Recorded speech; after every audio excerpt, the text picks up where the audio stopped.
Македонските превозници се приклучуваат кон блокадите на границите кон земјите од Шенген зоната. Причината за ова е новиот систем за влез-излез во овие држави со кој на камионџиите од Западен Балкан им се ограничува престојот. Синоќа на состанок едногласно било донесена одлуката дека тие излегуваат на протестот со меѓународните превозници од Босна и Херцеговина, Србија, Црна Гора. Од асоциацијата алармираат дека ако не се промени нешто освен транспортот, големи штети ќе трпи целата економија и државата. Предупредуваат дека може да се појави недостаток на одредени производи. Се обратиле и до Европската комисија од каде се бара да немаат ограничувања затоа што тоа не се туристи туку работници. Од таму одговор дали ќе се промени нешто или не, требало да добијат до вчерано, бидејќи нема ништо повратно, паднала одлука за блокади.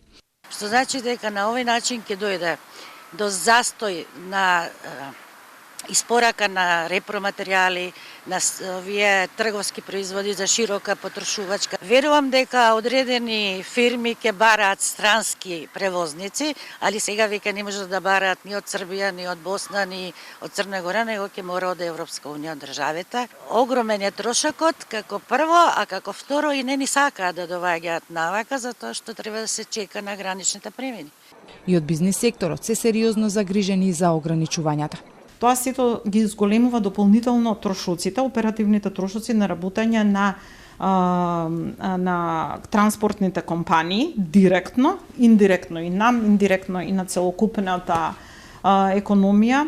Не е ова нешто што нас не засега, ова е еден ланец кој што потоа ќе повлече многу други проблеми и многу други зголемувања на трошоците на производите кои што ги имаме. Велат и дека известиле и владата и им било посочено дека за овој проблем ќе се погрижи Министерството за транспорт. Блокадите на превозниците од регионот се најавени за 26 месецов.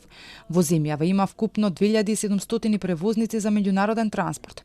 Муратовска потенцира и дека увозот и извозот на домашната економија главно се одвива по патен сообраќај.